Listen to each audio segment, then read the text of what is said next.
I want to start talking about something that's taking place in Togo this afternoon, and that is a trip that's been taking place by the U.S. Trade Representative.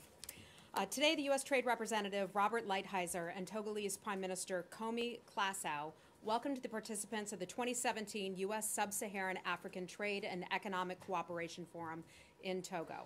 The annual forum brings together trade ministers from 38 African nations with U.S. counterparts and participants from the private sector and also civil society. They intend to lay the foundation for mutual prosperity between nations of Africa and also the United States. We're focused on building a more robust and reciprocal U.S. Sub-Saharan Africa trade relationship. The United States is working with our African partners at the forum to deepen free, fair, and reciprocal trade. So we welcome them all there, and we are pleased to take part in that. And that's all I have for this. In Togo, yes, important to talk about trade. So with that, I will take your questions. I know we have a lot. Would you like to start now? Yes, please. Understanding the importance of Togo and AGOA. You turn around and you say that to the folks from Togo.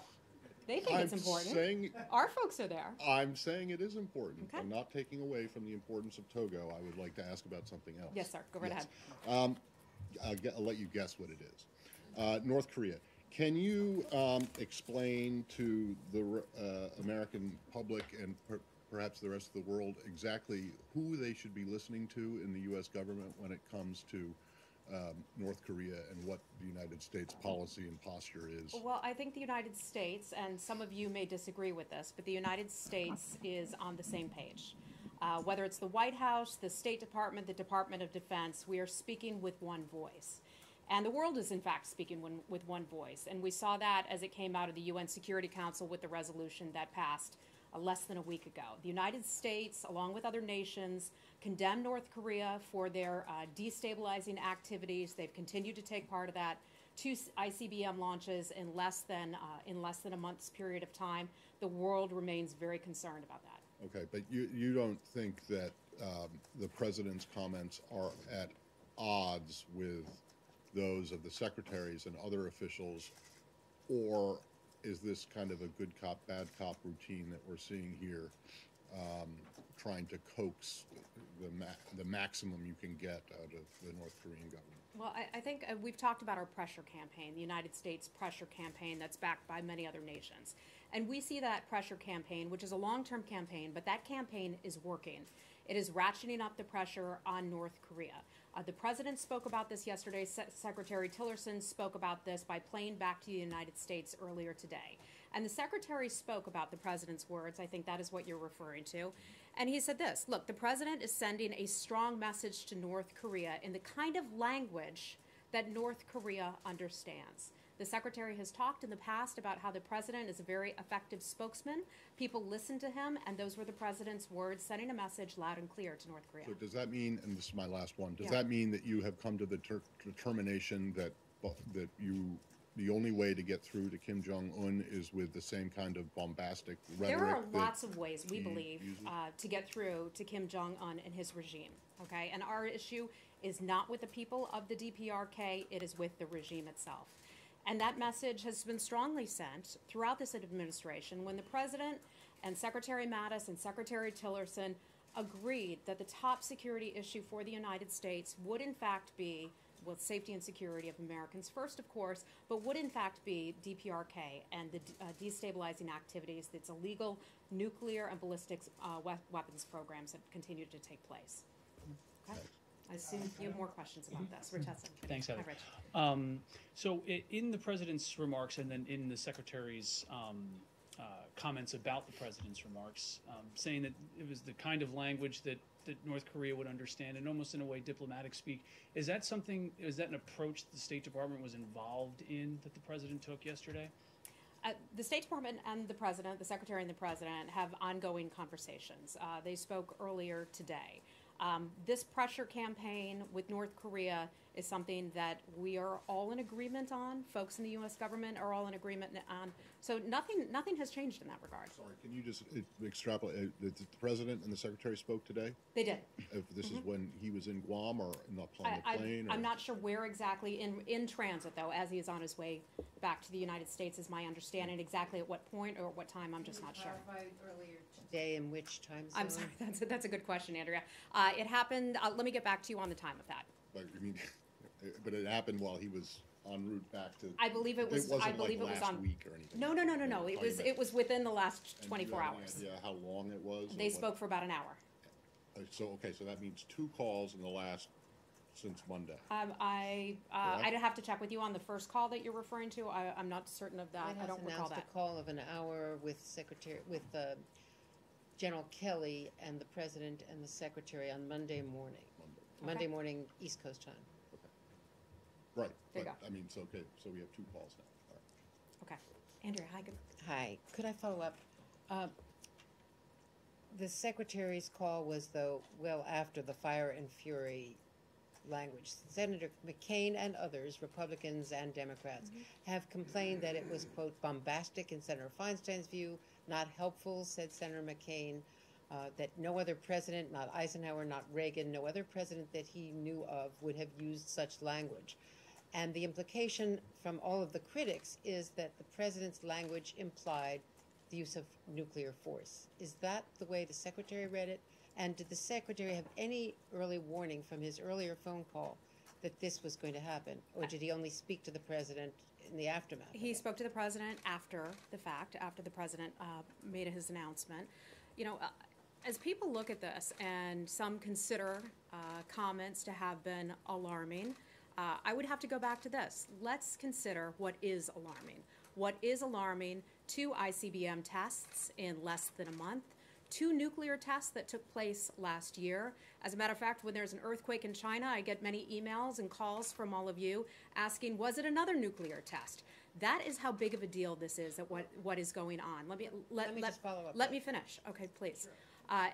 It is a big deal what is going on. It is a concern to the world, not just the United States. Those are alarming actions. They are provocative actions on the part of North Korea. My question is, given those provocations from North Korea, which has been belligerent in the extreme, granted, stipulated, is it helpful or unhelpful for the president to use the kind of language that we have seen previously coming from Kim Jong-un, not from presidents of the United States? Is he exacerbating the problem? The president spoke to him, to Kim Jong-un, in a language that Secretary Tillerson has said, and said this morning, in the kind of language that Kim Jong-un will understand. We would like to see results. The pressure campaign, we see that working.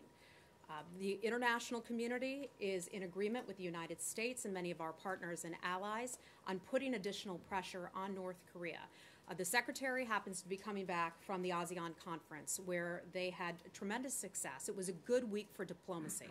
I know you all want to obsess over statements and all of that and try to want to make a lot of noise out of that, but what is important to keep in mind is that this diplomatic pressure at ASEAN, at the meeting of the 10 Asian nations along with the United States, came to a joint agreement and a joint statement and put out a very strong condemnation of North Korea. We are all singing from the same hymn book. A lot of us have reported on the success of that effort at the UN and in ensuing days. That doesn't take away from that to question the lack of a national security interagency process in this instance with a presidential statement that has perhaps undercut the previous success. I don't know that I would agree with you on that. Okay, So next question. by walking away from saying all options on the table, which is, has been really the traditional kind of response in the past, is that a new kind of policy? It used to be that the United States would say, oh, we have the privilege or the right to use whatever options available to us, including presumably aggressive military action. We've had a few statements that have come out today. Secretary Mattis addressed this very issue in a pretty strong statement that he issued earlier today. I'll just read a little bit of it to you in case you've missed it. The United States and our allies have demonstrated capabilities and unquestionable commitment to defend ourselves from an attack. Kim Jong-un should take heed of the UN Security Council's unified voice and statements from governments the world over who agree that DPRK poses a threat to the global security and stability. The DPRK must choose to stop isolating itself and stand down its pursuit of nuclear weapons, and it goes on. I think the United States is all talking with one voice. Issue Yeah. with your choice of the word obsess. I mean, we're not obsessing about this. This is the President of the United States threatening a nuclear-armed country, whether you want to accept it or not, a country that is armed with nuclear weapons with fire and fury, the likes of which the world has never seen. I don't think that it's obsessing to want to know what to have a further clarification of exactly what that means and whether or not it means that you're preparing to send fire and fury raining down on the North Korean regime. And I'll let the president's statement stand for itself. Okay, but Okay. I mean, it's not obsessing to want to know Well, more you know about what? what that I means. see a packed room of journalists here, and Oh. normally there aren't half as many as there are here today. So that shows a greater indication of your Heather, level of they're interest. all here for you, not for the town. They're here for you, Manley. Okay. Hi, and sir, your name is? Yeah, Steve Dorsey from CBS Hi, News. Steve. Hi. Just a quick change in topic. Can you tell us about the incidents that have been going on in Havana affecting U.S. government workers there? Yes. So we are certainly aware of what has happened there. Give me 1 second here. And that's why we got a little bit of a late start getting some recent updates for you on this. So some U.S. government personnel who were working at our embassy in Havana, Cuba, on official duty, so they were there working on behalf of the U.S. embassy there. They've reported some incidents which have caused a variety of physical symptoms. I'm not going to be able to give you a ton of information about this today, but I'll tell you what we do have that we can provide so far. We don't have any definitive answers about the source or the cause of what we consider to be incidents. We can tell you that on May 23rd, the State Department took further action. We asked 2 officials who were accredited at the Embassy of Cuba in the United States to depart the United States. Those 2 individuals have departed the United States. We take the situation very seriously. One of the things we talk about here often is that the safety and security of American citizens at home and abroad is our top priority. We're taking that situation seriously, and it's under investigation right now. If the U.S. doesn't have a definitive answer on the cause or source of the incidents, why did it ask those 2 Cuban embassy officials to depart the U.S.?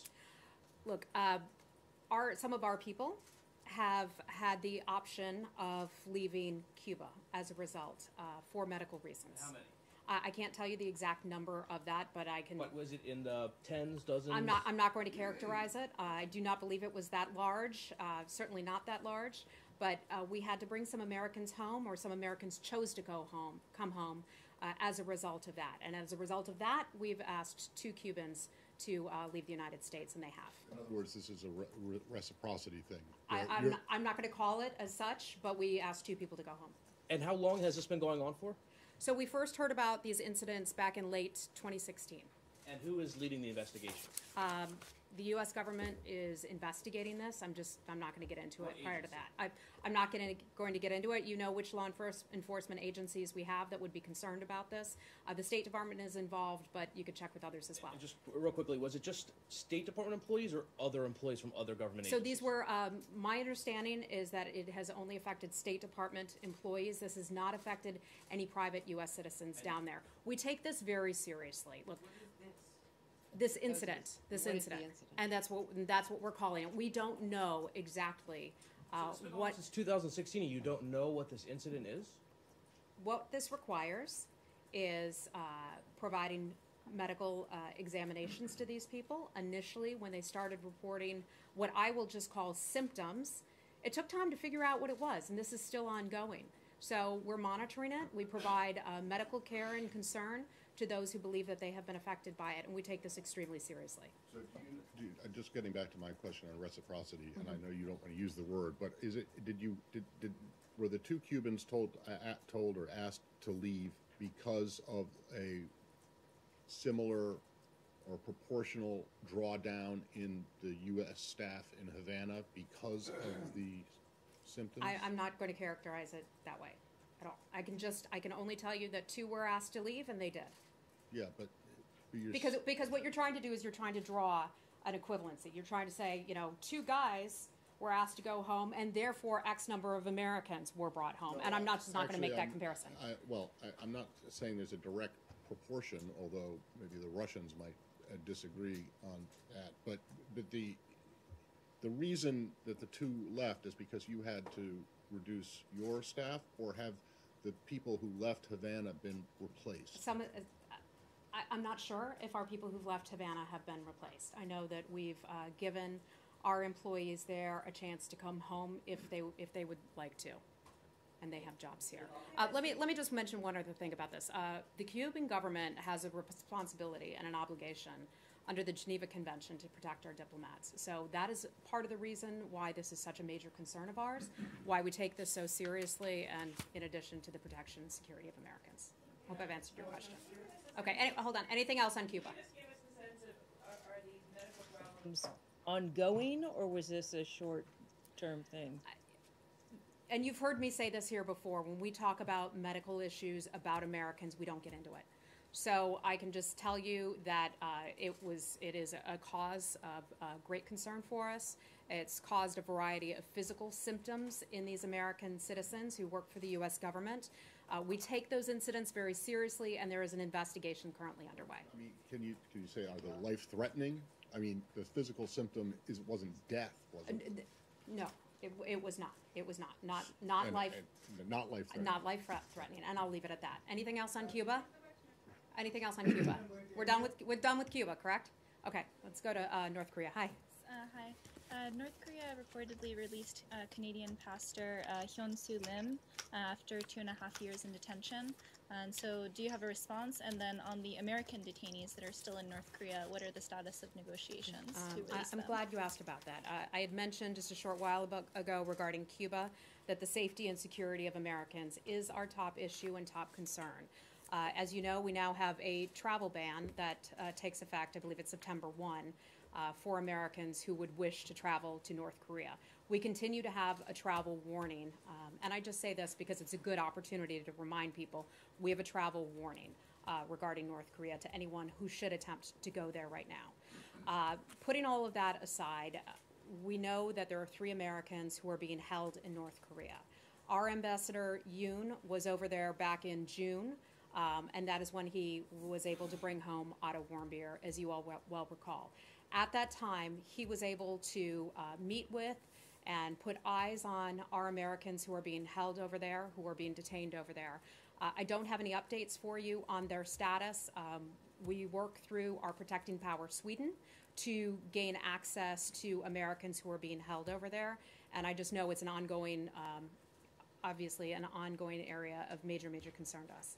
Have there been any contacts since Ambassador Yoon's visit? Not that I'm aware of. Okay. Anything? Let's stay with. Hold up. Let's stay with DPRK before we move on. Hey, how are you? I just want to go back to the Mattis statement that you brought up. So in the last sentence, it says that the regime would lose any arms race or conflict it initiates. Does that mean first strike is off the table now? I think that would be a DoD question. And then just one more. As far as a South Korean ambassador, still one has not even been nominated. There's certainly rumors, but you would think, amongst all this diplomatic talk that an ambassador would help. So is there any updates as far as a nomination? So a nomination would have to come out of the White House because it's the president has that right to be able to nominate someone. So I'd have to refer you to the White House on that. I can, however, tell you that we have a charge d'affaires who's currently serving there. Mark Napper is his name. He's a senior Foreign Service officer. He has a ton of experience in Korea. He's served at the embassy in Seoul since 2015. He has served other tours of duty in Korea as well at our embassy in Seoul. I've talked to people around the building about him. They love him. They say he is fantastic. I haven't had the opportunity to meet him or speak with him yet, but he's on the ground, and so I'm confident that it is in good, solid hands until the president nominates somebody for that position. Forgive me for not knowing this, but is the ambassador to Japan, who was confirmed and sworn? Bill Hagerty, Ambassador Hagerty. Is he there? He's in Tokyo now? I believe he is. He was sworn in, confirmed, sworn in. I believe he's there now. We can double check and get that. And I'm not sure where he is at this moment today, No, but I mean, is he in Japan? my understanding is that he is on the job, but we'll check and get that to you before the end of this briefing. Thank you. Okay. Hi, wait, let's finish up with DPRK. Anything else on that? One more. Okay. Hi, how are you?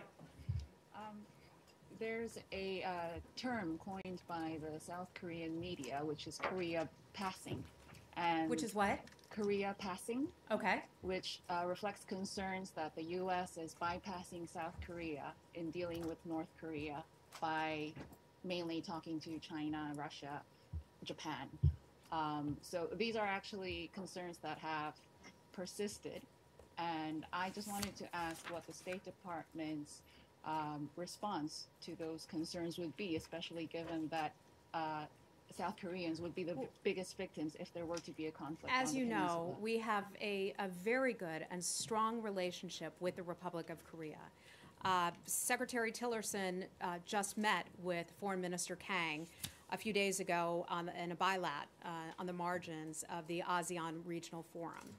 Our nation and the Republic of Korea have a very strong relationship. That is something that has not changed.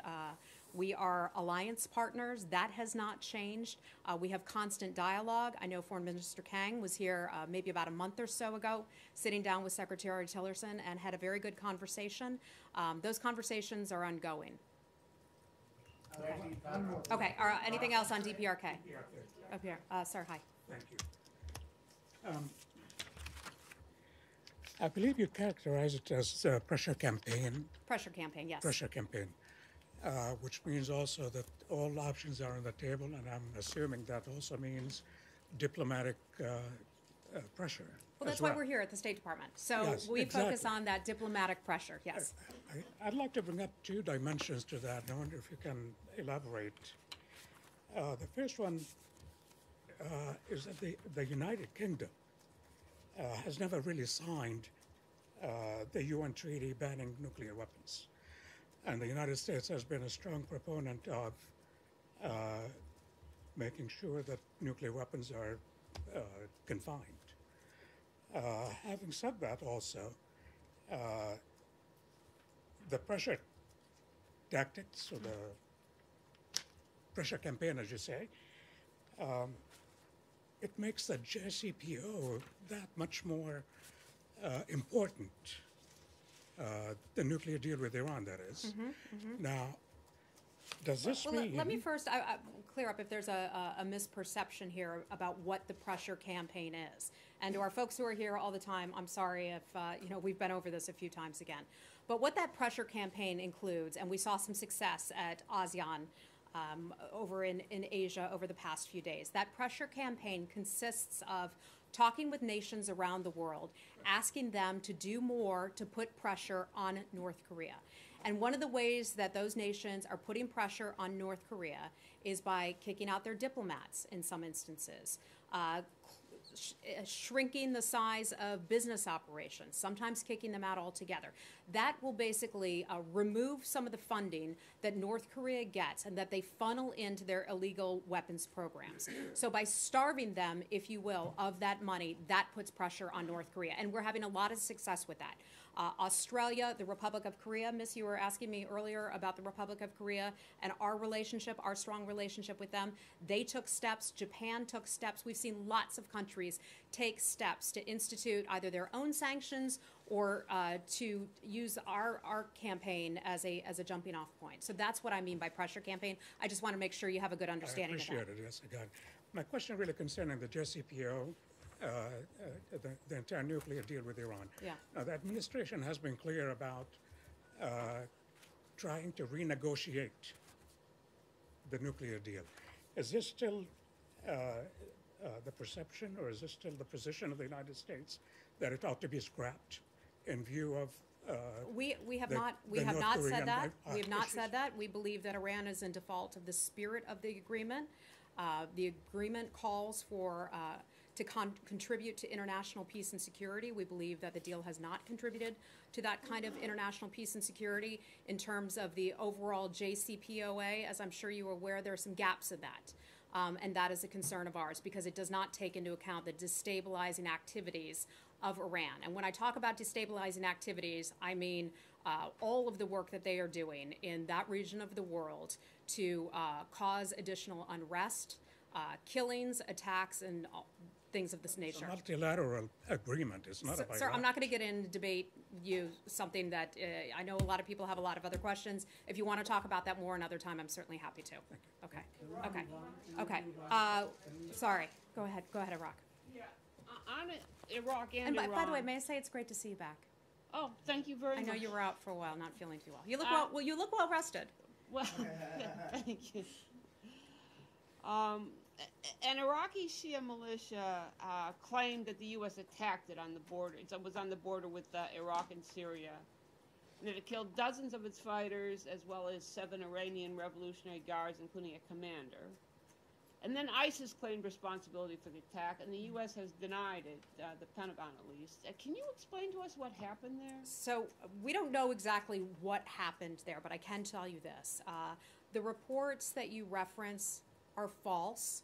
The United States had nothing to do with this. The United States coalition did not conduct any strikes in that area on the date and that time of the alleged attack.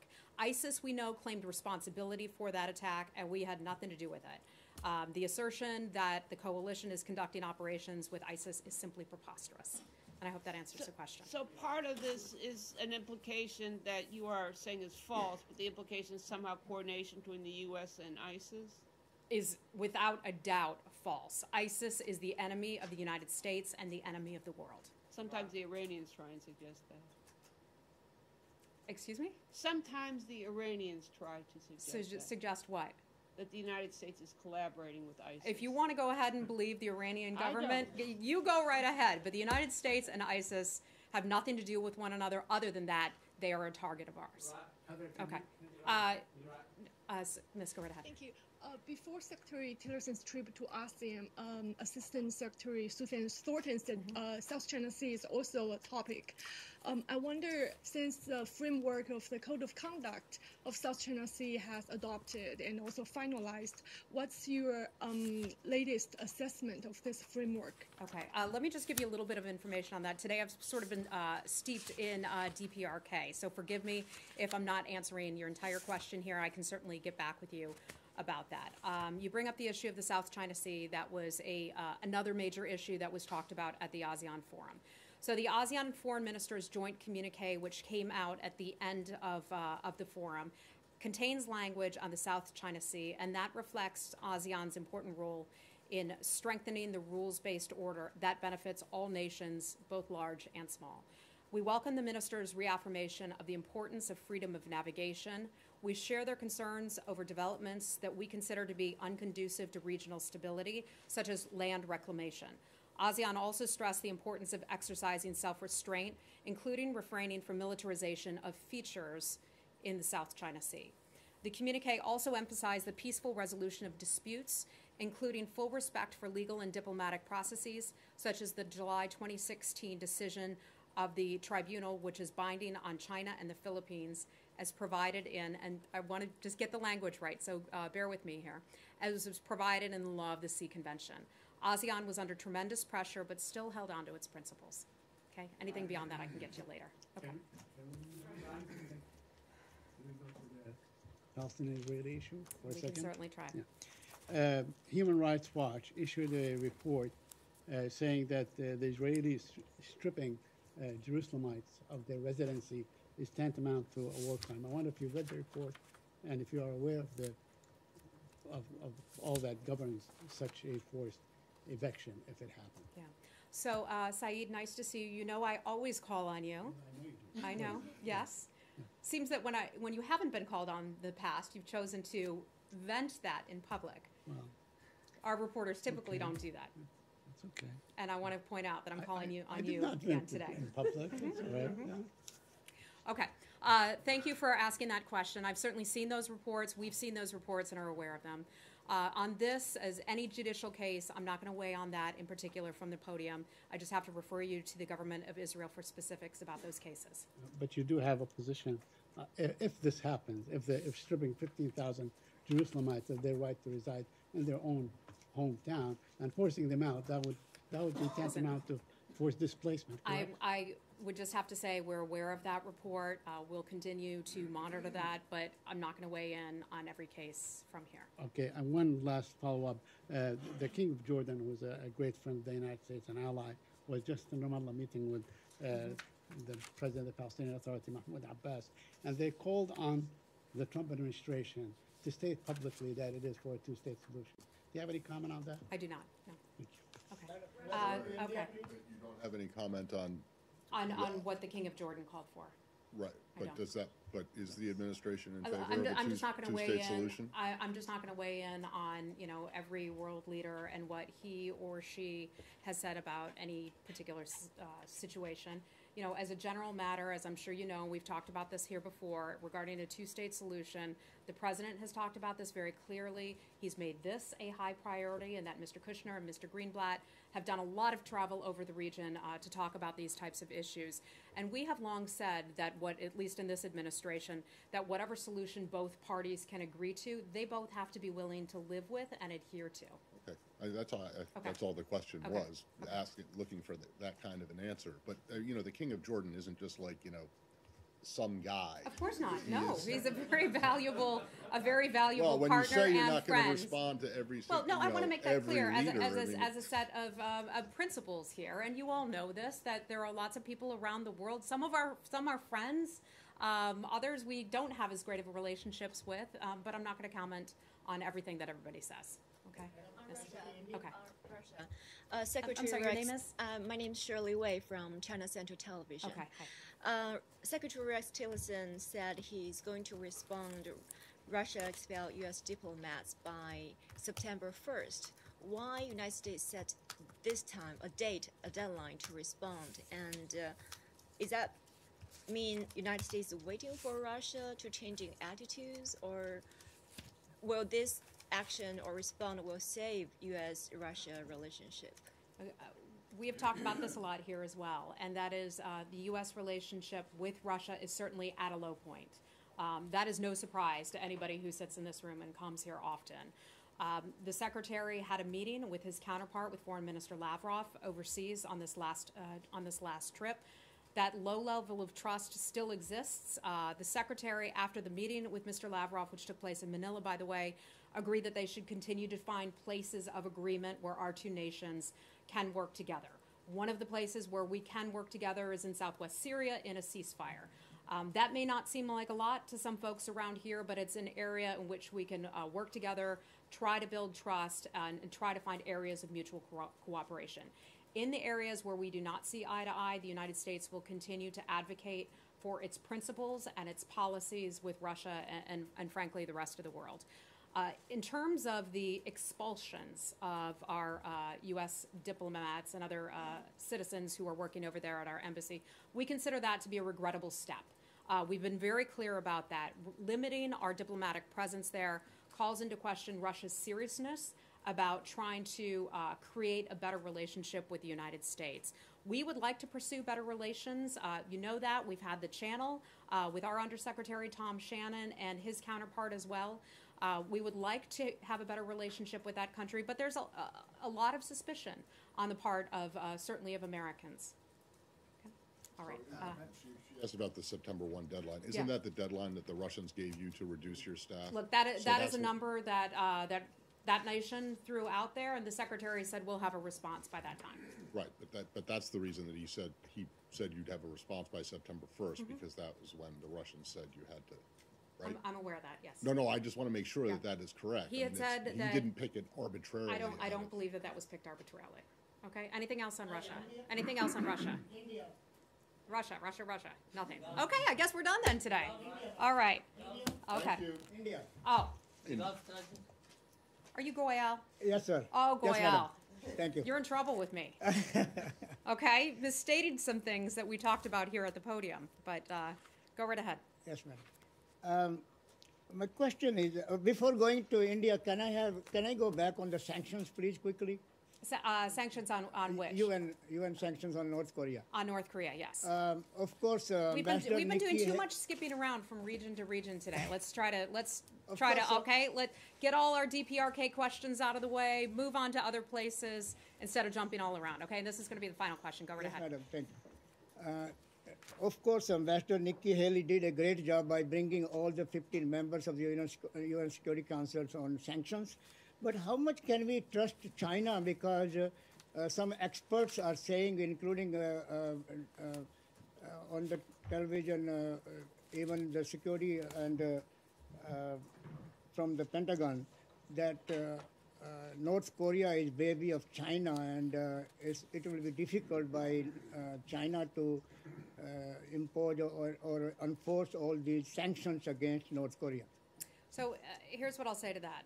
China and Russia as well went along with the UN Security Council resolutions. China has said that it will adhere to enforcing rather those sanctions. And so we look forward to China keeping its commitment on that. And I'll leave it at that. Thanks, everybody. Great to see you all. Yeah. When you said on North Korea, you said everyone's singing from the same hymn book. Mm-hmm. Look, can you assure us that they're all singing the same hymn? Because, you know, some hymn books are pretty big, and the hymns can have very different, interpretations. I appreciate your point. Are they singing the same hymn? The facts stay the same. That the United States and the other countries are first and foremost concerned about North Korea and the threat that it poses right now. Okay. Thanks, everybody.